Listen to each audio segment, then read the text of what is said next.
حزي نافتو صمدو إلو أول جمير وزلو نخيد كم دعنتو زول كو أكتيفيستات يم تراهيو حدا ناي أترا أكتيفيست مس حدا ناي تقرأ أكتيفيست تراهيو مفتحي صقم ناي تقرأ ناي إرترا نصو مسيلو ومالو تراهيو ومالو أزيو نتقرأ يكون ناي إرترا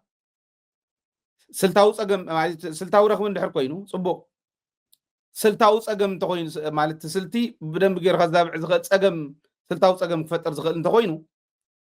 يعرى من يعريو نحنا نعريو لفعاتي سلا زغله تግራይ ወሲና አላ ህወሓት ወሲና አላግዚያው ምሕዳር ትግራይ ወሲንሎ ማለት ይኮን ወይ ሰራዊት ትግራይ ወሲንሎ ማለት ይኮን ወይ አወል ስለ ዝመጽ ኤርትራ ተአወል ዝብሎ ዘሎ ዓይነቶም መትከሊ ዘለዋ ማለት ይኮን ከውጽ ዝኽእል ግን ትኢሊት ስለ ዝኾነ ኣብ ትሪያል እንዲረር የምንየው ክብሎ ምኽእል ያነ ጸገሞም ክነቅፎም ያነው ንኣብነት አንተ ወይ ከም ዝወልክዎ ኤርትራ ተጎዲኣ ክትኮን ትኽእል ያ بعلا بزمصاتو بعلا بزوررتو حزب تግራይ حزب ኢትዮጵያ እቱ ፈተና ኮይኑ ወዝነበረ በብግዙ እና መጸዘፍርሰሉ ዘሸብሮ ዝነበረ መንግስቲ ጠጠው ስለዘይበለ ናይ ኮንቴይንመንት ስትራቴጂ ተኸቲሊ 10 ዓመት ኮንቴይን ንግበራ ዲፕሎማቲክሊ ውን ሉዝ ትግበር አይዞሌት ንግበራ እዚ እንድሕር ጌርናያ አቅመይ ተረክብነ ይጭፍጭፈናን ኢሎም መጽዮም እዚ ፖለቲካዊ ውሳኔ ወታደር እቲ ዝጨፍጨፋ የለን ሽዑውን ከም ኢሎም ውን ስኸይወሉ ንዕነት ተዓረቕ ኢሎም ድልዋቲና ኤርትራ ንኸድሉ የብል ነይሩ መለስ ዜናዊ ኤርትራ ንኸድሉ የብል ነይሩ ሃይለ ማርያም ትግራይ ዘፍርሰሎም ሓይሊ ስለ ዘይረኸቡ ግን ነቶም ቀቲልና እዮም ዝበልዎም ኣያታትና ከቕትለሎም ዝኽእል ብኽሳዶም ኣሲሩ ከረክቦም ዝኽእል ስለ ዘይረኸቡ ግን ተጸብዮም ንሱም ስረኸቡ ኣትዮም ስለዚ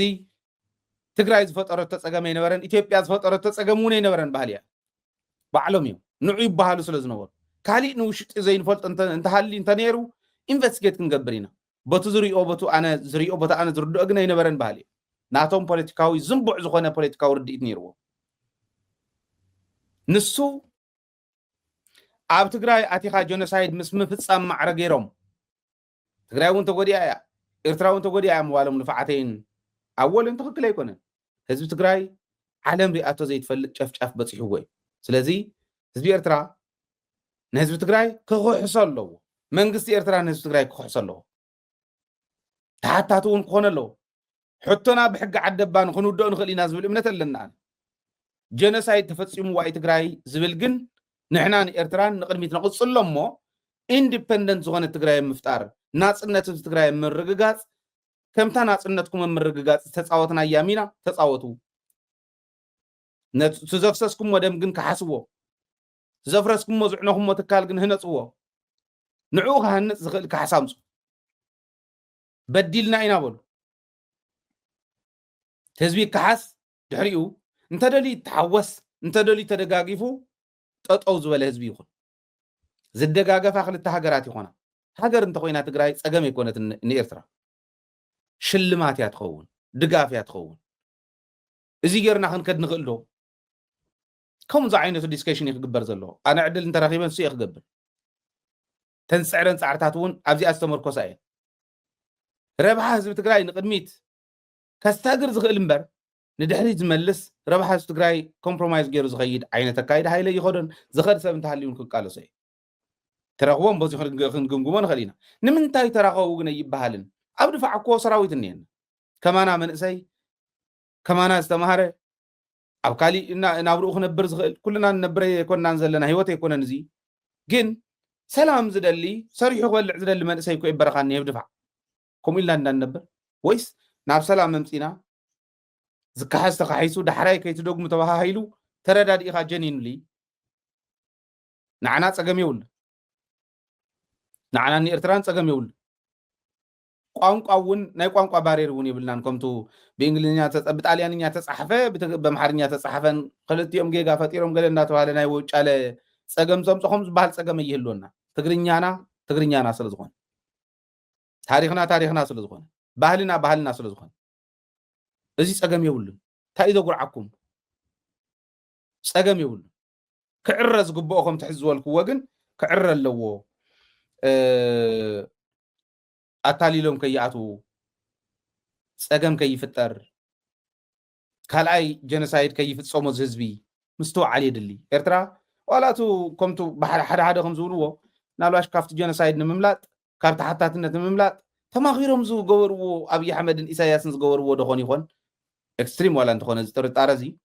ማለት ናብ ኩናት እንዳኸድካስ ንክትዋጋእ እናተዳለኻስ ዓዲ ክትሕምስ ቀጠና ክትሕምስ እንዳኸድካ ከምኡ ዓይነት ጥርጣረ ይህሉ ዶ ይህሉን ኢልካ ምቕማጥ ሕቶ ምልክት ዝኣቱ ዋላ እንተኾነ ግን ምጥርጣሩ ፅቡቅ እዩ ንዑ እውን ትዳለወሉ ተማኺሮም ዝገበርዎ እንተኮይኑ እንታይ ኢኻ ትገብር ኣላይካ መላፍንትኻ ኤርትራ ጥራሕ ድያ ትኾን ሱዳን መላፍንትኻ ዶ ትኾን ጅቡቲ መላፍንትኻ ዶ ትኾን ካልኦት ናይ ወፃኢ ሃገራት መላፍንትኻ ዶ ይኾና ንሱ ትሰርሕ ደለኻ ፀገም ተበፅሓካ ክበፅሓልካ ዝኽእል ሓይሊ ኣለካ ዶ ኣብ ውሽጥኻ ተጠናኺርካ ሓድነትካ ኣጠናኺርካ ትኸደ ኣለካ ዶ ከምኡ እንተኮይኑ ክምልሶ ይኽእል ዶ ብኤርትራ ክመፅእ ዝኽእል ሒዞሞ ክመፁ ዝኽእሉ ፍረ ነገር ናብ ዕርቂ እንታይ እዩ ብምንታይ ይምዘን ብኢትዮጵያ ዝኸድ ዘለኹ ከመይ ጌርካ ክትፃወተሉ ብዙሕ ነገር ክንብል ንኽእል ኢና እዚ ብምባል ኢኻ ትምልሶ እምበር ንምንታይ ተራኸቡ ይበሃል ጥንቃቐ ግበሩ ፍዓተይ ከይዱ ማለት ሰብ ከም ዓቕሙ እንዲ ዝገብር ሰሪሑ ኣሎ ጌጋ እንተሃልይዎ ይእረም ንእርሞ ከምታ ዝበልክዋ ሕዚ ማዕረ ኣይኮነን እወ ትኽክል ከምዚ ገይሩ እንድዩ ኤርትራ እውን ዋጋ ከፊላ ካሊእ እውን ዋጋ ከፊላ ንቅድሚት ኢና ንኸድ ከምኡ ዝበሃል የለን ታሪክ ገዲፍካ ንቅድሚት ኣይኽየድ ታሪክ ዕልባት ትገብረሉ ንቀደም ድሕሪኡ ንቅድሚት ንምኻድ ኣይፅግመካን ናተፋሕረ ዝመፅእ ነገር የብልካን ትዕልባት ሶሊድ ዝኾነ ንኩሉ ህዝቢ ረብሓ ከምፅእ ብዝኽእል መንገዲ ተቐምጦ እሱ ይኾን ዘለዎ ማለት እዩ ትዕርቂ ግን ሰላም ግን የድሊ ተፈተወ ተፀለ የድሊ ብኢና ክንፈትሕ ንኽእል